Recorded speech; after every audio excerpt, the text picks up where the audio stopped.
जादुई मटकी की कहानी। एक गांव में राघव और उसकी बूढ़ी माँ रहते थे। वो दोनों बहुत गरीब थे। राघव रोज जंगल जाकर लकड़ी काट के बाजार में बेचता था और जो पैसे मिलता था दोनों मुश्किल से अपनी गुजारा करते थे। एक दिन राघव लकड़ी काटते काटते वो बहुत थक के मारे पेड़ के नीचे बैठ गया। उसको बहुत जोर से प्यास लग रही थी तो उसने पानी पीने के लिए तालाब के पास गया। उसने देखा एक तांबे का मटकी पानी में तैर रही थी। वो अचंभित होकर तांबे की मटकी को पानी से ले ली। उसने मटकी के अंदर झांक के देखा तो उसके अंदर बहुत सारे खाना था और खाने का बहुत अच्छी खुशबू आ रही थी। वो सुबह से कुछ खाना नहीं खाया था और उसको बहुत जोर से भूख भी लग रही थी। वो तुरंत मटकी से खाना निकाल के खाने लगा। बाकी बचा हुआ खाना अपनी बूढ़ी माँ के लिए लेके घर गया। बेटा, ये मटकी कहाँ से लेके आया? माँ, ये मटकी मुझे तालाब से मिला। इसमें बहुत सारे स्वादिष्ट खाने की चीजें थी। मैं तो पेट भर कर खाली हूँ, तुम भी खाना खा लो। राघव की बूढ़ी माँ ने मटकी की बची हुई सारी खाना खा ली और मटकी धोकर उसमें चावल रख दी और दोनों सो गए। अगले दिन सुबह उठकर वो लोग ताजुब हो गए। मटकी पूरी चावल से भरी पड़ी थी और थोड़े थोड़े चावल जमीन के ऊपर बिखरी पड़ी थी।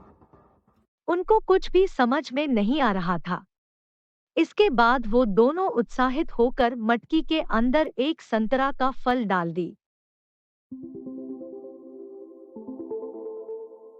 अचानक एक संतरा से बहुत सारे संतरे बन गए और उछलकर जमीन पर बिखर गए। अब ये दोनों समझ गए थे कि ये एक जादुई मटकी है। वो दोनों बहुत खुश हो गए। उनको जो चीज की जरूरत होती थी वो दोनों आसानी से उसको जादुई मटकी की मदद से कई गुना में तब्दील कर देते थे और बाजार में उसको बेच के बहुत सारे पैसे इकट्ठा किए। उनकी जिंदगी में काफी बदलाव आ चुका था और वो दोनों गरीबी से बहुत अमीर बन चुके थे। ये बात सारी गांव में फैल गया। गांव वाले उनकी अचानक तरक्की देखकर हैरान हो गए, आपस में बात करने लगे। एक दिन उस गांव में राज्य के सिपाही का एक टुकड़ा तैनात थे। रोज की तरह राघव जादुई मटकी का इस्तेमाल करते हुए एक सिपाही ने उसको देख लिया। यही बात सिपाही ने आकर राजा को बोल दिया। ये सुन के राजा ने तुरंत राघव को मटकी के साथ राज दरबार में हाजिर होने के लिए सिपाही को आदेश दिया। सिपाही ने राजा का आदेश सुनाते हुए राघव को मटकी के साथ राज दरबार में हाजिर होने के लिए बोला। ये सुनकर राघव ने सोचा, अरे ये राजा तो बहुत लालची है। मेरा मटकी लेकर उसका शाही खजाना बढ़ाना चाहता है। ठीक है, जाके राजा से मिलके आता हूँ। राघव मटकी के साथ राज दरबार में पहुँचा।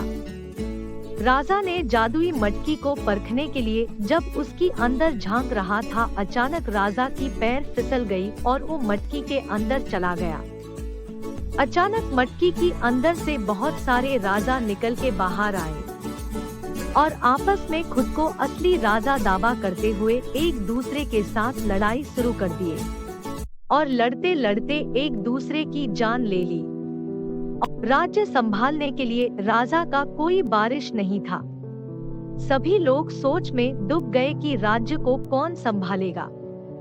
राज पुरोहित ने इस समस्या का समाधान करते हुए बोले कि इस राज्य के शाही हाथी जिसके ऊपर सोने की कलश से पानी डालेगा वही हमारा राज्य का राजा होगा।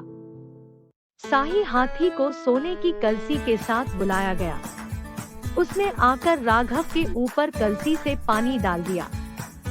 राज्य के लोगों के खुशी के ठिकाना नहीं रहा और नए राजा के भव्य स्वागत किए।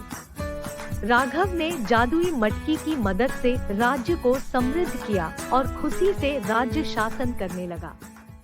आपको मेरी वीडियो अच्छी लगी है तो अपने फ्रेंड्स के साथ शेयर जरूर कीजिए और हाँ दोस्तों, लाइक और सब्सक्राइब करना मत भूलिए।